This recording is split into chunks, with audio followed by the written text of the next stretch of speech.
আসসালামু আলাইকুম WhatsApp audience, this is Sultan email. অনেকদিন পর আপনাদের সামনে নতুন একটা ভিডিও নিয়ে আসলাম। স্ক্রিনে যে ব্যক্তিকে আপনারা দেখতে পারতেছেন, এই ব্যক্তির নাম হলো আবু আব্দুল্লাহ মোহাম্মদ ওরফে কফিউল আজহারি।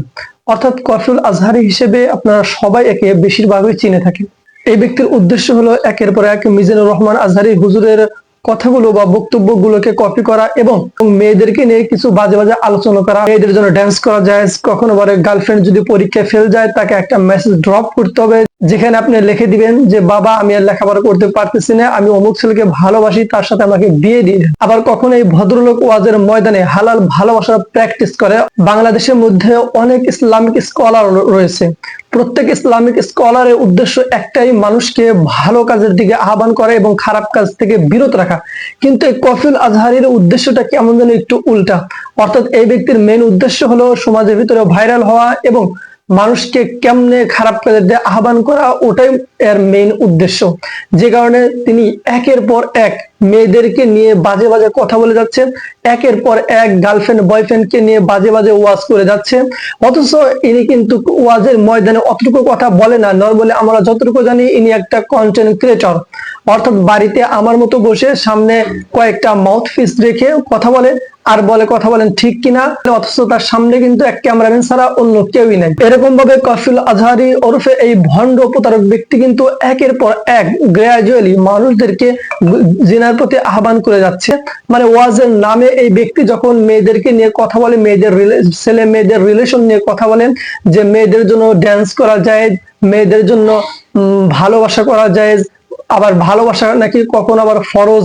তো এই সমস্ত কথাগুলো যখন বলে তখন কিন্তু ছেলে মেয়েদের ভিতরে একটা খারাপ ধারণা চলে আসে। এই জন্য বলা যায় যে কফিউল আজহারি মুসলমানদেরকে জিনার দিকে আহ্বান করছে। যেখানে আল কোরআন ছেলে মেয়ে উভয়কেই নজর হেফাজত করতে বলছে, সেখানে এই কফিউল আজহারি একের পর এক ছেলে মেয়ের রিলেশন সম্পর্কে খুবই ঘনিষ্ঠ ভাবে কথা বলে যাচ্ছে, খুবই মধুর ভাবে কথা বলে যাচ্ছে, যেন রিলেশনশিপ করাটা খুবই ভালো কাজ।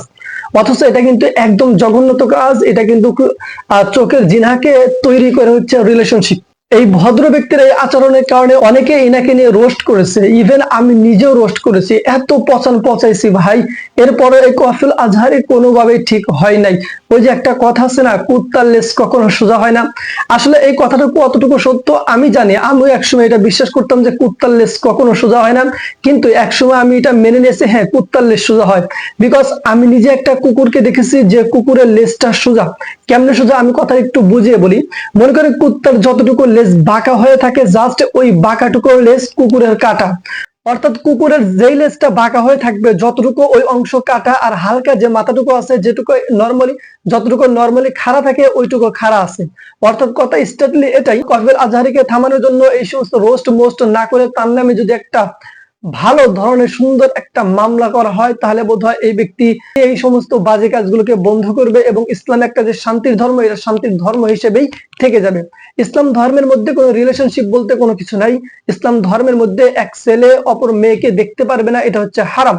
কিন্তু কফিউল আজহারি এগুলো কিন্তু একের পর এক প্রমোট করে যাচ্ছে। এখন আপনারা একটা প্রশ্ন করতে পারেন যে ভাই, রিলেশনশিপ বা ছেলে মেয়ের সম্পর্ক, এটা নিয়ে তো অনেকে টিকটকে অনেক ধরনের কিছু বাজে কথা বলে থাকে, বা ফেসবুক বা ইউটিউবে ভালো ভালো স্টোরি পাওয়া যায়, এদেরকে নিয়ে আপনারা কেন কথা বলেন না? এই আজহারি হুজুর মানে কফিউল আজহারি হুজুরকে নিয়ে আপনি কেন কথা বলেন? কারণটা কি? কারণ হলো দেখেন, আপনারা খুব ভালো জানেন সিরাজউদ্দৌলার মেইন যে ব্যক্তি ছিল মির্জাফর যখন সিরাজউদ্দৌলার সাথে 2 নম্বরই করলো, তখন কিন্তু মির্জাফরের ব্যবহারের কারণে কিন্তু সিরাজউদ্দৌলা কোনোভাবেই কষ্ট পায় নাই। সিরাজউদ্দৌলা কষ্ট পেয়েছে যে মির্জাফর ভাই তুমি এই কাজটা কেন করলা। জাস্ট আমাদের কথা হলো এটা, যারা শয়তান বা শয়তানের স্রোতে যারা ঘোরাফেরা করে ফেসবুক ইউটিউবে, যারা বাজে বাজে কথা বলে, তারা এটা করতে পারে। যাদের ইসলামী সম্পর্কে কোনো জ্ঞান নাই, তারা এই সমস্ত বাজে কথা বলতে পারে, মেইলি কথা বলতে পারে। কিন্তু আপনি যে মাথায় টুপি, মুখে দাড়ি, এত বড় একটা জুব্বা নিয়ে আপনি কেন এই কথা বলেন? আপনি একটা ইসলামিক স্কলার, আপনার উদ্দেশ্য হলো মানুষকে খারাপ কাজ থেকে বিরত রাখবে আর ভালো কাজের আহ্বান করবে, কিন্তু আপনি কেন এটা করেন?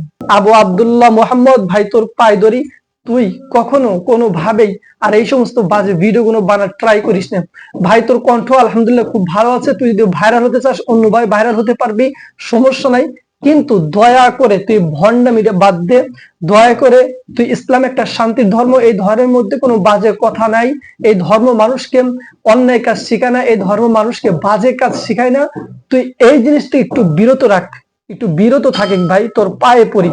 আর যদি তুই এমনটা যদি করেই যাস গ্রাজুয়ালি, এরপরও যদি করেই যাস, তাহলে ভাই তোর নামে একটা মামলা বা হামলা করতে হবে, যাতে করে পরবর্তীতে তুই যেন ইসলামের স্রোত ধরে এই বাজে কথাগুলো বলতে না পারিস। তারা নিজেকে ইসলামিক স্কলার দাবি করে এই সমস্ত ভণ্ড বা প্রতারক মার্কা কথা বলে, এদের বিরুদ্ধে প্রতিনিয়ত আমাদের প্রতিবাদ করতে হবে যদি আমরা ইসলামকে টিকিয়ে রাখতে চাই।